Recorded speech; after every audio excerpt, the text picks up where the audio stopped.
tutorial.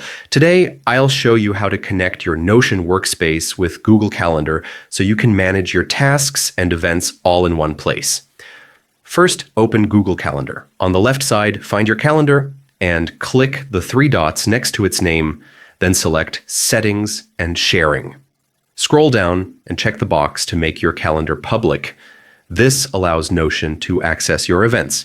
Next, go to Notion and log in. Decide where you want to embed your Google Calendar, either an existing page or a new one. Click on an empty block and type /embed to bring up the embed option. Go back to Google Calendar, copy the private URL of your calendar, and paste it into the Notion embed window. Click embed link, and your Google Calendar will now appear inside Notion. And that's it. You can now view and manage your schedules directly from Notion, keeping all your planning centralized and organized.